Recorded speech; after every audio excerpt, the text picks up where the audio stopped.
feeling I can't describe what it is to be alive, and no matter how I try, it escapes me.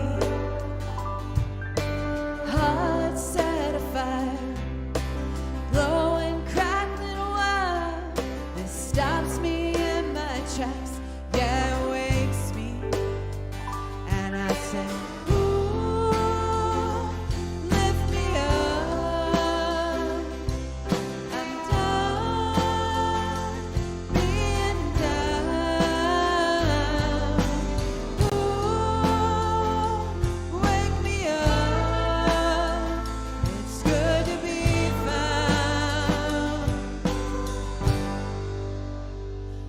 took a moment just for me, and hell, it felt like eternity. The grass had never looked so good on both sides of the street. All the facts were still the same, but just a whole lot less like shame. And I fell in love with the rough spots on my face and feet.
Good morning, and welcome to the Unitarian Universalist Church of the Brazos Valley, or for short, Brazos UU. My name is Pam Johnson, and I am your worship assistant today. I come to this church because by adhering to our covenant and the 7 principles of Unitarian Universalism, I feel I become a better person. I also learn about and become inspired to resist injustice and work for a better world.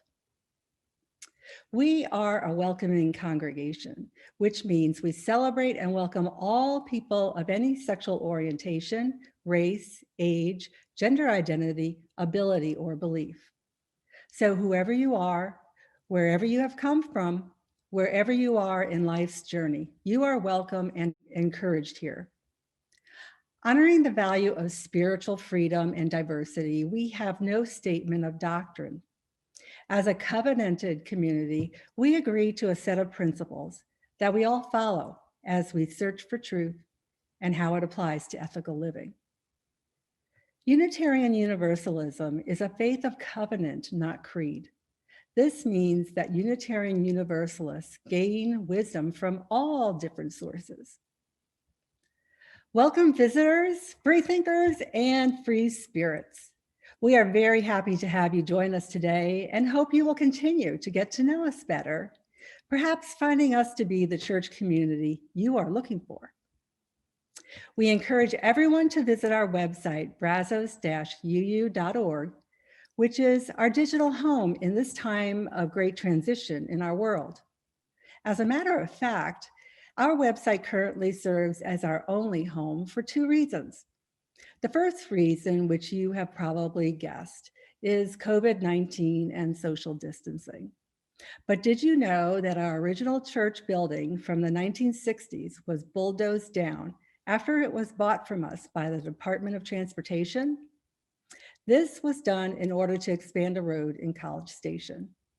We have since used the money we received from the sale to buy a 3-acre piece of land in Bryan near Blinn College, and we need your help in building our new church in many different ways. You can find more information about our journey to build our church home on our website, including options to donate and become involved in our causes. We are also a congregation that remains actively involved in our community.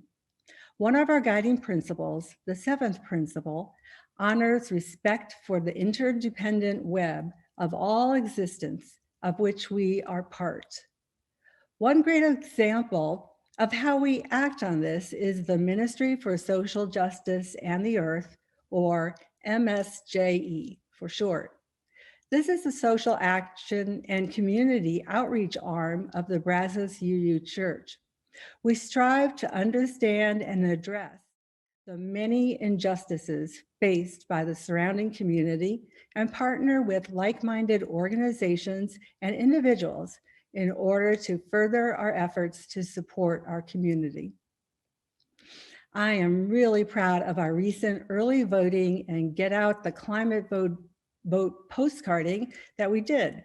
We mailed out more than 1,380 postcards, and altogether over 30 Brazos UU members, including 6 children and a dog named Baze, participated. Other upcoming activities include the UNICEF collection on Halloween, October 31st, the Crop Hunger Walk, November 15th, and the collection of new underwear and socks for the Bryan Independent School District Hope's Locker, called Keep Their Bottoms Warm. Check out our website and make sure you sign up. As you can see, the Brazos UU is always open to new directions, ideas, and partnerships. To find out more, you are always welcome to join our email list for updates from our weekly eCast and our monthly newsletter. And you can also find us on social media by searching UUCBV. If you might like to contribute your musical talents, if you have a great story to share about your life's journey, or if you have a passion for social justice, we would love to hear from you. If you are interested in getting involved, you can find plenty of information on our website, including how to contact our administrator at admin@brazos-uu.org, which you will see on your screen now. If you are looking to be part of the discussion, start by finding the information on our blog and web pages that we also share across our social media, including Facebook, Instagram, and Twitter. To join a meeting and have your voice heard by our members, you can find links to all of our meetings on our interactive website calendar at brazos-uu.org/calendar, which you will see on your screen now. If you are interested in sustaining the work of our church, you can become a digital member of our website, which you will see on your screen now. This allows you access to more internal church happenings. You can also ask us how to become a voting member of our church and vote with us on the future of Brazos UU. If you are already interested in joining the Brazos UU, or if you want to know more about what it means to be a digital member versus a full voting member of our church, please contact our minister, Reverend Christian Schmidt, by email at minister@brazos-uu.org, which you will see on your screen now. Today, I am very happy and excited to announce our guest minister, Reverend Erin Walter. Some of you may remember her from the wonderful music and worship service she gave us last year. Reverend Walter is a minister based in Austin and also an activist and rock musician. Her work is rooted in the powerful connection between the arts, justice movement, and the multicultural community. A former YMCA director, Reverend Erin serves as a board member for the Texas UU Justice Ministry, or Tex-UJM, and she is the affiliated community minister of Wildflower UU Church in Austin.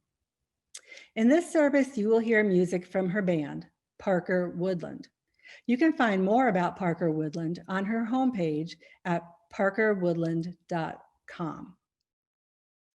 Today's worship service is titled, "No Feeling is Final, Holding On in Hard Times."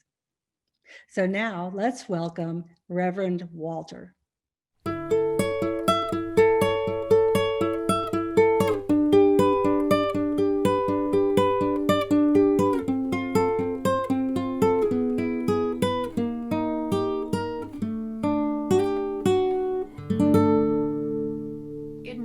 Unitarian Universalists of the Brazos Valley.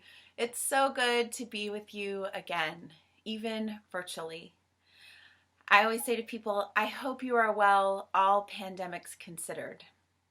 And I know that we come to this virtual worship service today holding all manner of being human. Some of us may be having a wonderful day. Some of us may be feeling that it could be the worst that it's ever been, and maybe a mixture of all the things in between. So wherever you are, I welcome you to church today. I'm Reverend Erin Walter, and I serve as community minister for Wildflower Unitarian in Austin. And our mission there is growing spiritually together, spreading love, justice, and joy. So I come to you in that spirit, and I thought about how to show up for you today, where to show up for you from. That was a lot of prepositions, but I thought about doing it from Wildflower, letting you see our church. But I'm coming to you today from my daughter's bedroom in my home because I believe right now, more than anything, what we need to do is testify to the truth of this time.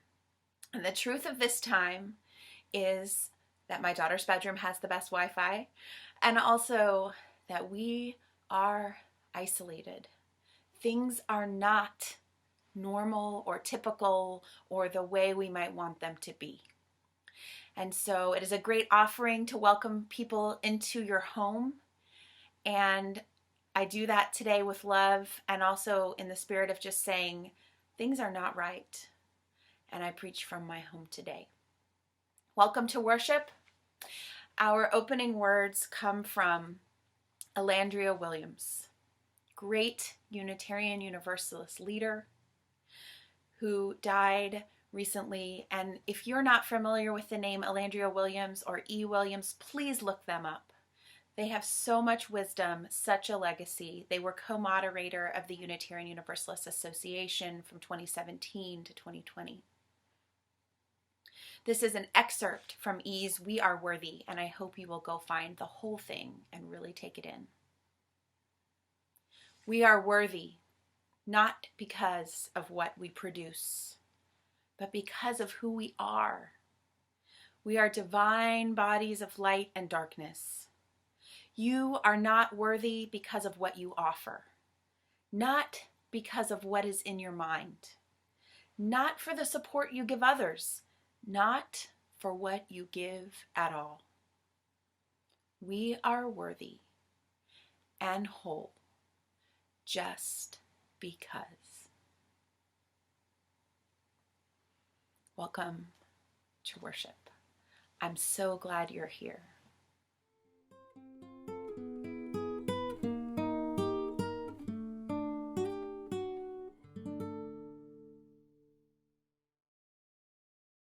Thank you, Reverend Erin.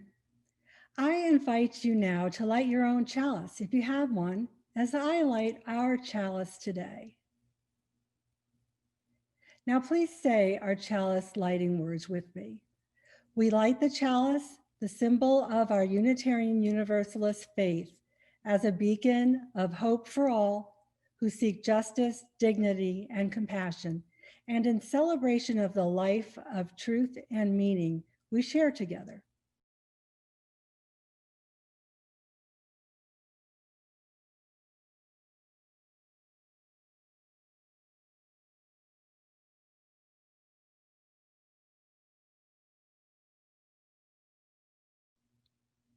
Now, all please join in affirming the mission of our church. Love is the spirit of this church, and service is its gift. This is our great covenant, to dwell together in peace, to seek the truth in love, and to help one another.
Hello, UU family.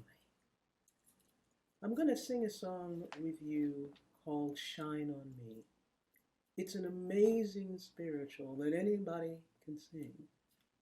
And in these days when the things that we're dealing with, the feeling separate and all of that, and things seem so hard, this is one of those songs that you just throw your head back, put it in your medicine kit. All you have to do is ask. And here's how it goes. Shine on me, oh shine on me.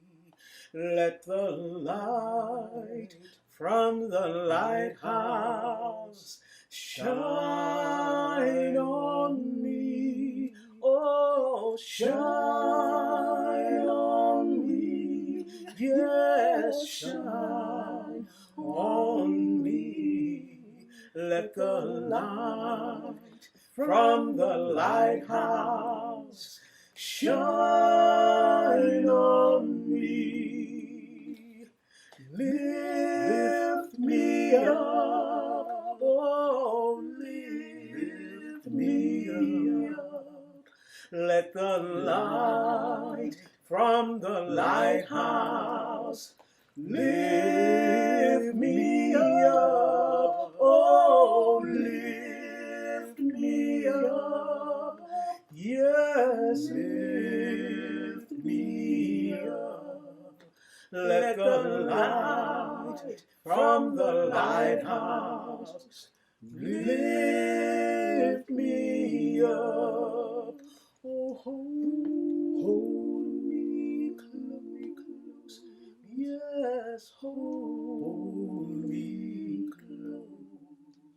Let the light from the lighthouse hold me close. Yes, hold me close. So hold me close. Let the light from the lighthouse please hold me close.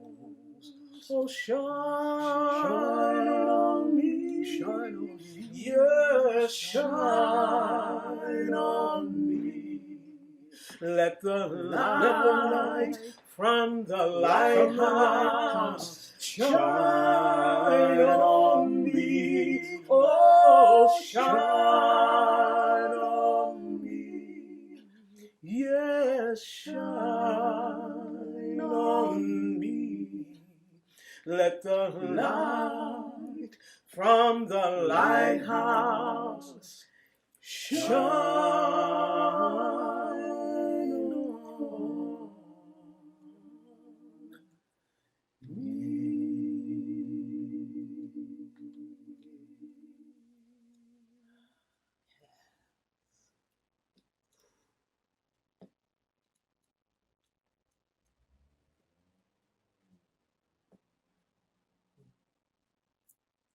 all you have to do is just ask. The light is always there. Always. Always. Oh, yeah.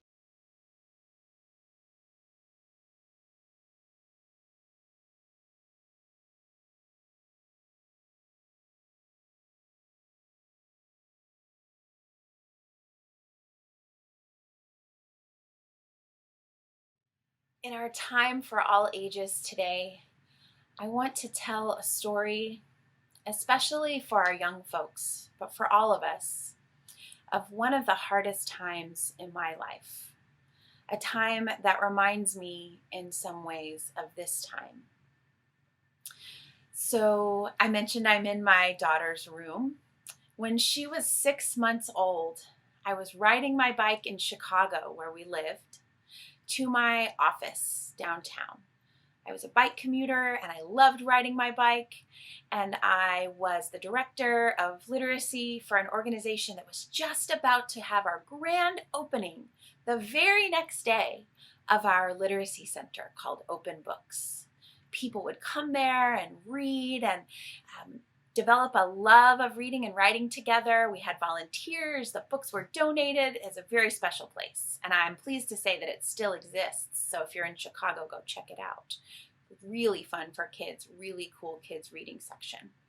But on this day, and let's see, I guess it would have been 2010. On this day, I was riding my bike to work to get ready for the big grand opening, which I was going to MC. And this was before I was a minister. And so emceeing things was kind of like being a minister, as the early stages of getting my call to ministry. But it was a little bit rainy, and my bike wiped out on the railroad tracks.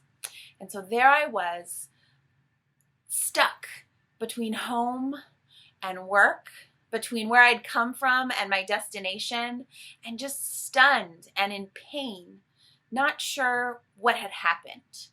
I had just wiped out. And I asked myself, this pain in my ankle, should I take a cab to work? Should I take a cab home? My clothes were wet, I was dirty in the mud. Should I take a cab to the hospital? I wasn't sure. I was too stunned to know what to do. Eventually, when I tried to stand, I realized that I definitely needed to go to the hospital. And so I went, and I found out I was going to need surgery. Surgery, rehab. It became January, February. It was raining, it was snowing. I had a baby. I was on crutches. When I was in my apartment, I couldn't carry my baby from her room to the changing table, from anywhere to anywhere. So it wasn't safe for me to be alone. We lived on a second floor apartment with no elevator. We had no car. We had no family, my husband and I, in Chicago. But I will tell you what we did have. we had our church, Second Unitarian. Those folks, especially the people from my small group ministry, which is when a small group of people gets together every week or regularly to really get to know each other. And it's kind of like what RE is like.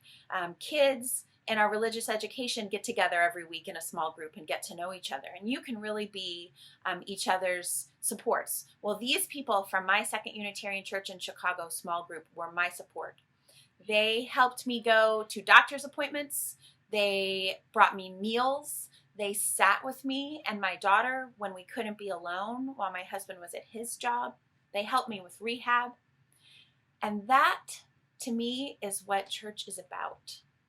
Church is about helping you get through times when you're not sure whether you need to go backwards, forwards, what you can do. But we as a church are here to support each other in a very real way. And it doesn't have to be big. Like I said, it can be a small meal. People would always say, it's not that good. I'm not a good cook.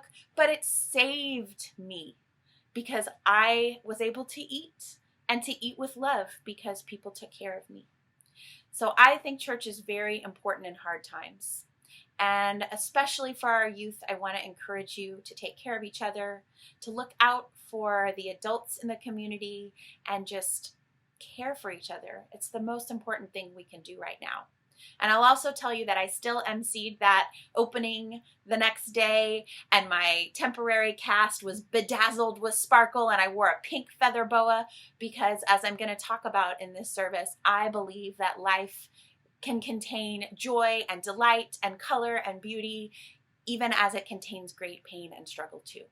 That's being human, and we're all in it together. Thanks for listening.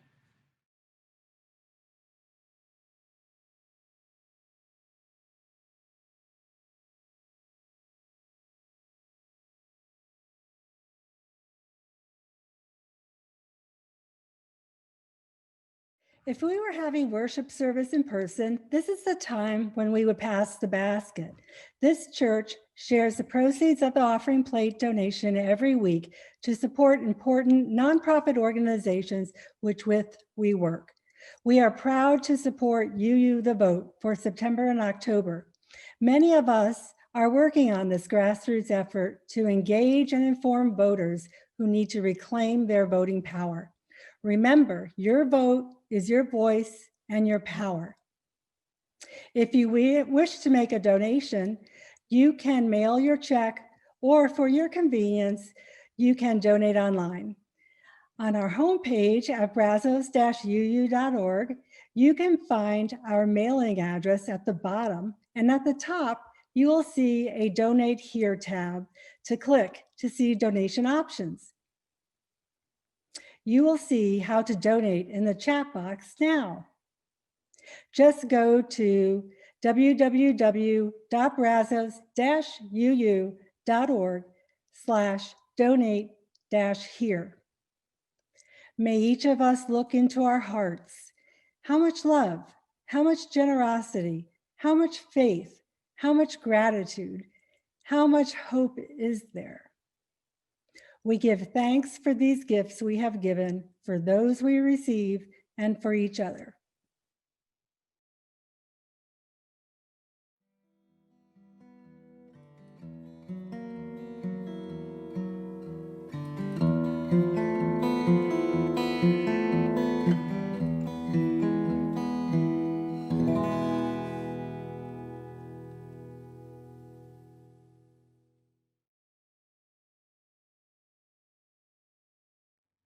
Will you breathe with me as we center ourselves for a time of prayer? This is a breathing technique, a meditation technique that I learned in my work with the YMCA of Austin, and which still helps me today. We take our hand and we touch, remembering that our bodies are sacred and grounding us in embodiment. And we breathe to the top of the finger and then let it out. And we do this 5 times. It's great with kids. It's great when you're by yourself. It's great with a group. All right. As we do this, we pray gratitude for this day, for our lives. We ask that we stay connected to ourselves, and we give thanks for the health that we have, and we pray for the health of others. All right, ready?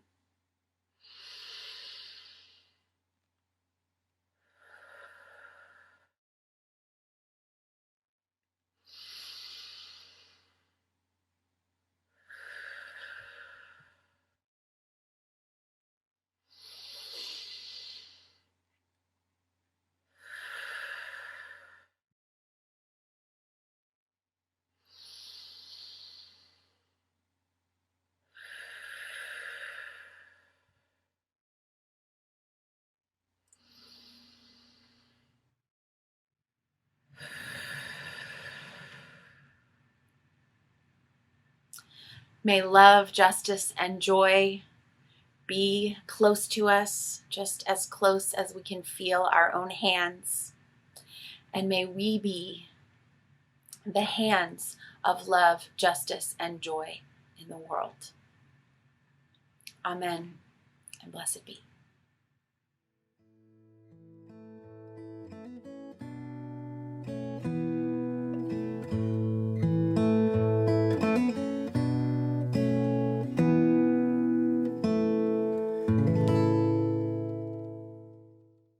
Now, let us join together to share our joys and concerns. We know there are many joys, sorrows, and concerns among us. Please express any joy or sorrow that you wish to share with everyone in the chat box at this time. And let us hold in our hearts any unspoken words. Let us also lift up all those who are suffering with the coronavirus. Parents, grandparents, and family members, those who have concerns about their children's safety in school or at home, and to all essential workers who present themselves daily, possibly to harm. Let us remember that Black lives really do matter as we strive for justice, equity, and anti-racism. If you haven't already, there's still time to express any joy or sorrow that you wish to share with everyone in the chat box.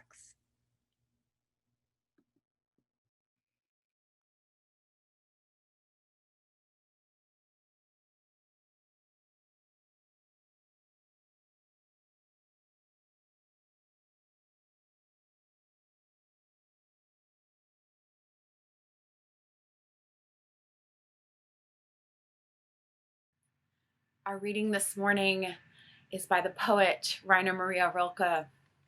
It is called Go to the Limits of Your Longing. This is a piece that's really been getting me through this time. God speaks to each of us as he makes us, then walks with us silently out of the night. These are the words we dimly hear. You, sent out beyond your recall, go to the limits of your longing. Embody me. Flare up like a flame and make big shadows I can move in. Let everything happen to you, beauty and terror. Just keep going. No feeling is final. Don't let yourself lose me. Nearby is the country they call life. You will know it by its seriousness. Give me your hand.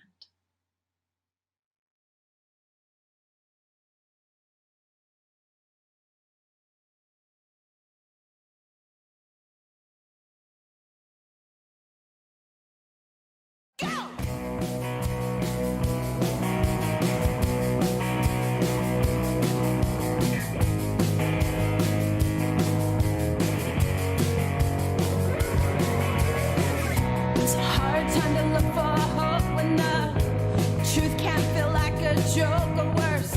They tell you it's your fault if you trust.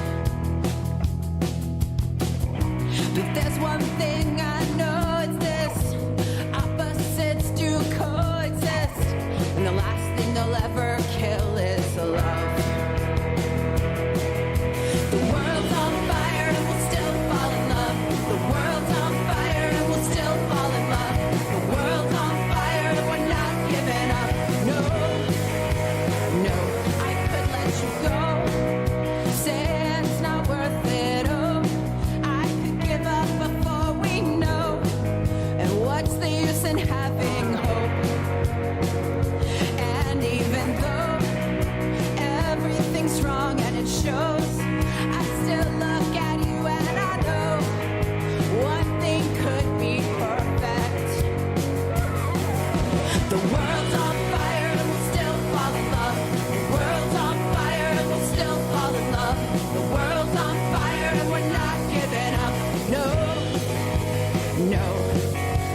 could take a risk this time. It's a hard time to look for hope when the truth can feel like a joke or worse. They tell you it's your fault if you try. World's on fire and we'll still fall in love. The world's on fire and we'll still fall in love. The world's on fire and we're not giving up. No, no. The world's on fire and we'll still fall in love. The world's on fire and we'll still fall in love. The world's on fire and we'll still fall in love. The world's on fire and we'll still fall in love. Hey!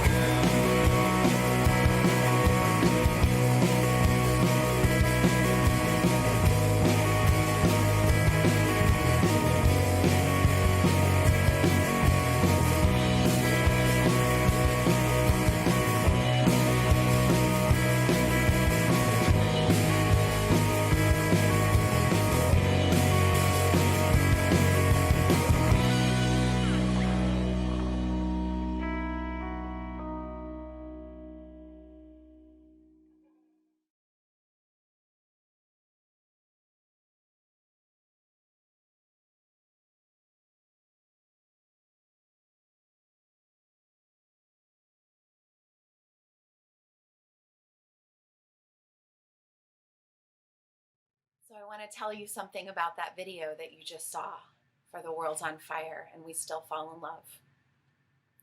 That was the last time I had my community in my home before the pandemic. We gathered the families from my neighborhood, the friends from my band, and we had so much fun. Bubbles, Connect Four, Twister, live music, being outside together, but really being inside. We haven't been inside together like that in so many months. And so I share that video and I look at it and it brings me joy to remember what we have. It brings me determination to remember what we're fighting for. We're fighting to get back to some semblance of embodied in-person community. And it makes me sad because I miss those people. And I miss us all being able to hug and dance and sing in close proximity together. I know many of you were there when I sang that song in person with your congregation a while back. So I hold that in my heart too as I come to you today virtually, acknowledging that it is painful that we can't be together in person. Now, I wrote that song, The World's on Fire and We Still Fall in Love, 2 years ago, not foreseeing the ways that things would be all the more literally and spiritually burning now. Just having music to cling to is a big part of what's getting me through. And I wonder what spiritual practices are helping you hold on right now. Are you sharing them with each other?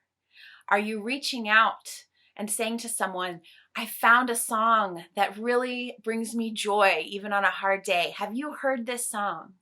Or I found a new place to ride my bike. Have you been outside lately? How are you doing? Are you checking on your people as a spiritual practice? I want to reflect on the Rilke poem with you that you heard. I love, go to the limits of your longing. I love this idea that we are sent out beyond our recall to our limits, which I really feel like many of us are reaching our limits at this time. If you feel like you're reaching your limit right now, you are not alone. I feel like I've reached my limit so many times in the last 7 or 8 months. And each time I hit bottom, I try to ask myself, what am I learning from this? And it's still painful. In this poem, God says, embody me, flare up like a flame, and make big shadows I can move in. There's that fire. Flare up like a flame, make big shadows I can move in. Do you know what I love about that? I love the ask to be big and bright. And I love the indication that God moves in shadows. That tells me darkness is holy. Hard times are holy. Blackness is beautiful and sacred.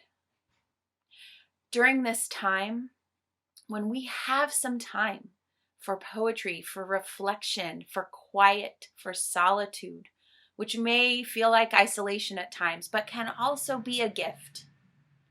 One of the things I'm asking all the congregations I speak to do is to think about their definitions around darkness, blackness, and if they can reorient, as Rilke asks us to do, reorient to a beauty, to a need for darkness. Where would the stars be without it? Where would we rest? How would we rest without the dark of night?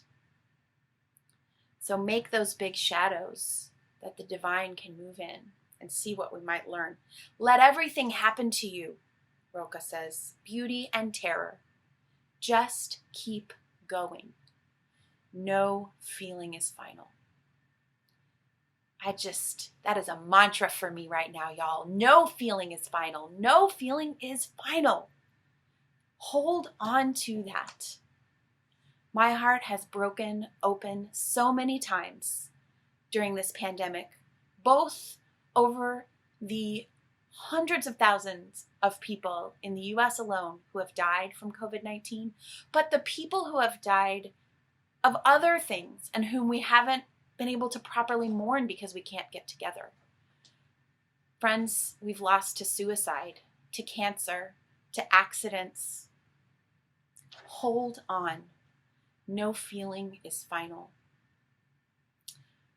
I'm trying right now to do what I can in my spirit to honor what is painful and hold on. So I told that story about when I had a broken leg and how my church took care of me. Well, one of the things that happened during that time is that I was reading this book, Animal Vegetable Miracle. Let's see, can you see it? Animal Vegetable Miracle by Barbara Kingsolver. And in this book, Barbara and her family have taken a year to grow their own food and to stay close to home and just kind of homestead. She has two teenagers, I believe, during this time, and her husband. And so I had a broken leg. I was laid up on my couch. I like to be out there, and I did not like being stuck at home. I felt very isolated, just as many of us feel now. And it felt like it was going to go on forever, just as it often feels now. And so I was reading this book, and when she talks about growing her own food, we're not growing our own food per se in my home. However, my mother and stepfather helped us get a garden for the first time, make a garden. And my kids have been able to see things grow, and so have I. And that's also been a spiritual practice and a source of delight for us, a chance to be with them. And I made some great gazpacho from some very yellow cucumbers. This is a new thing to me, yellow cucumbers. But anyway, so I relate a little bit to the growing in this book, as well as the fact that we are simply getting our food from our nearby HEB. So not quite homesteading, but I relate. And I bet a lot of you are getting your food from close to home right now too. So anyway, they are doing this, and we get to page 79 in the book. And Barbara says, it was Tuesday, only slightly nicer weather, and Stephen headed out again. She says, I was mending a broken leg that spring and could not yet navigate the steep, slick mountainside. So I was consigned to the wifely role of waiting for Man the Hunter to return. Let me tell you something. When I read that with my broken leg, that she had made it 79 pages into the book about farming, only to just now mention in one sentence that she had a broken leg, I was flabbergasted. And I'll tell you, she doesn't mention it again, except one other sentence later in the book. And I'll tell you about that in a second. But I couldn't believe it. How could something that was consuming my life so fully be one sentence in this book, or two sentences? And I clung to that as I cling to it now. When we talk about no feeling is final, when we talk about holding on, the lesson that I took from Barbara Kingsolver in Animal Vegetable Miracle is that something that can seem consuming, that can deeply impact your life, your day-to-day existence for a period of time, something that may seem like it will never end, might someday be one sentence or two sentences in the book of your life. Now, friends, I'll say this. I don't believe for a second that COVID-19 or the pandemic of systemic racism in this country and violence, that those things deserve to be one sentence in the book of our year or the book of our life. Not a chance. These are major, major things we are living through. And some of us are not living through. So we owe it to ourselves, to future generations, to our ancestors, to do justice to this time in the book of our lives, to tell the truth.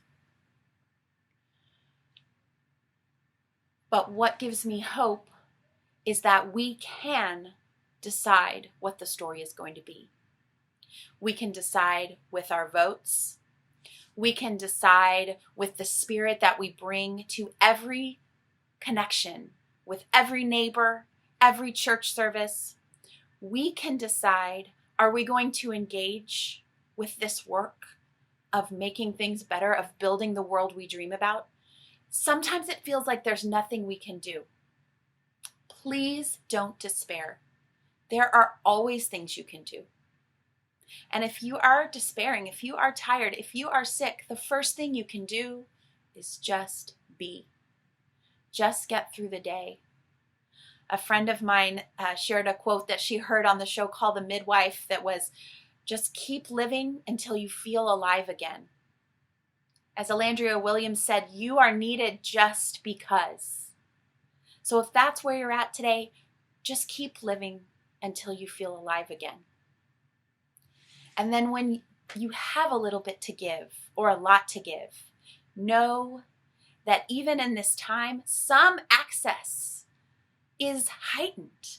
You can testify to your city council, I would bet, as we do in Austin, by phone right now. You can be in anti-racism meetings over Zoom from your home. If you need to take care of yourself, you can do AA meetings or therapy online from your home. There are opportunities now when the Spirit moves you to do what you can do. We can't do everything, and we darn sure aren't going to do it alone. But we can absolutely be making our impact in this time and choosing how we are going to write the book. How are we going to tell our story about this time? Now, speaking of books, my children, that baby from Chicago is quite grown up and in 6th grade now, and my son is in 3rd grade. They are in school from home as well, and it's really hard. And however you are doing education in your family, in your community, I know it's not easy. So if you're a teacher, if you're staff, if you are a parent, a kid, my heart is with you. I know that it's hard. Just keep holding on. Remember in those classes that no feeling is final. But I found this wonderful meditation in a group for educators, and it's an anonymous contribution, but it's mantras for distance learning. And while I think this applies to distance learning, I think it also applies to all of us right now and the time that we're in. So I want to invite you into the spirit of meditation with me and of affirmation for yourself. Let's take a couple breaths actually first. That's always good to do. Ready?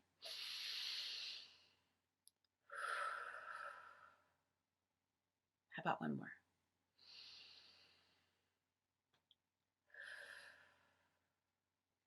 All right. The best I can do is my best. How human of me to feel nervous about trying something new. I will give myself the same grace I give others. I may not be able to control the situation, but I have control over my attitude. I always like to say maybe. These might be aspirational, just like our principles and our covenants. This is only temporary. I can do difficult things. Let's repeat that one together right now. I can do difficult things. I don't have to have it all figured out to move forward. Amen? That's a big one. Let's do it together. I don't have to have it all figured out to move forward. And last but not least, so important, I will make mistakes, and that is okay. I hope you'll take in those words, have grace for yourself and for others. Know that mistakes are human, especially in this time under duress. And then I ask you again to think about what your spiritual practice is. What is your music? What is your rock and roll? That's what's keeping me going a lot. But what is it for you? And can you reach out and tell somebody else from church and invite them in some kind of safe way? Maybe you could do more gardening like Barbara Kingsolver. I want to share one last quote with you. Something I came across recently reading the work of Parker Palmer, who I highly recommend if you need something to read during this time. But in one of his books, Parker Palmer quoted, let me see if I can find it. Here we are. The words of Václav Havel, who was an imprisoned dissident before he became president of the Czech Republic, and he and I share Czech heritage. I'm always happy to find words of inspiration from my cultural ancestors, and I encourage you to do the same. These words from Václav Havel: someone who cannot move and live a normal life because he is pinned under a boulder has more time to think about his hopes than someone who is not trapped in this way. I have felt so trapped at times this year, and I know that many of you have too. And we've made it this far. Can you vision your hopes for what is on the other side? Your hopes for our nation, for our world, for the environment, for your church, for justice. Vision it. Vision it. Dream it into being. Work it into being. And please, take care of yourself and take care of each other along the way. You are so needed, just because.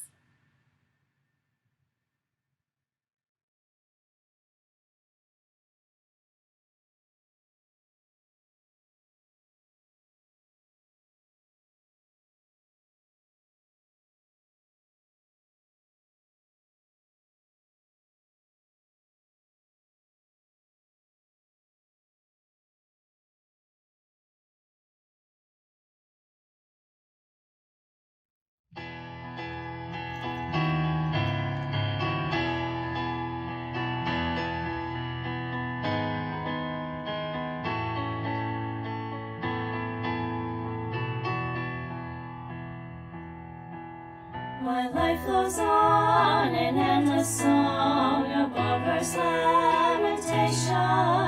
I hear the real, the far-off hymn that hails a new creation. Through all the tumult and the strife, I hear the music ringing. It sounds an echo in my soul. How can I keep from singing? What though the tempest round me roars, I know the truth that liveth.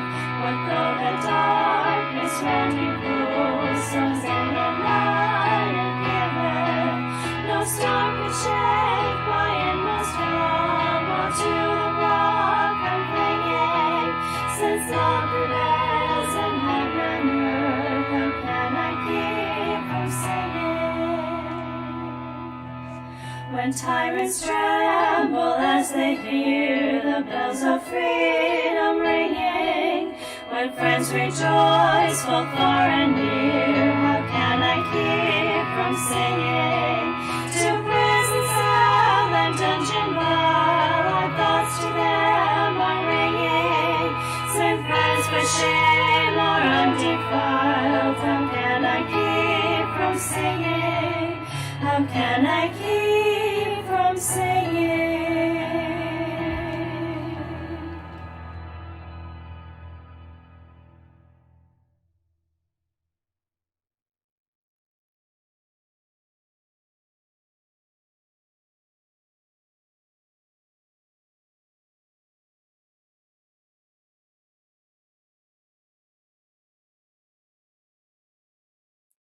For our benediction, will you reach out a hand? If there's someone in your home you can connect with physically, wonderful. If not, reach out to the spirit of your community, of your loved ones. Let's breathe together.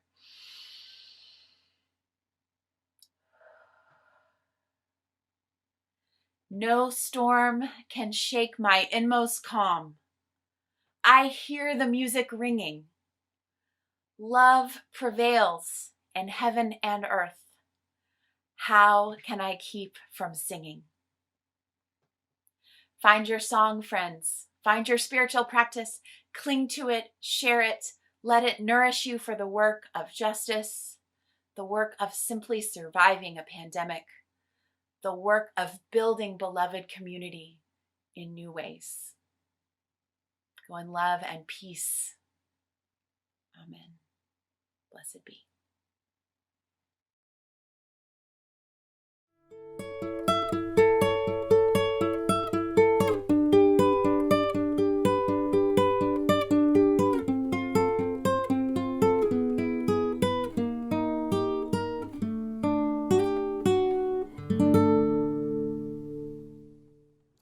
Now, please join me in extinguishing the chalice.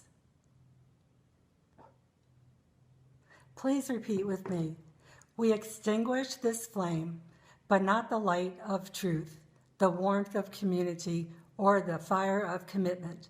These we carry in our hearts until we gather together again.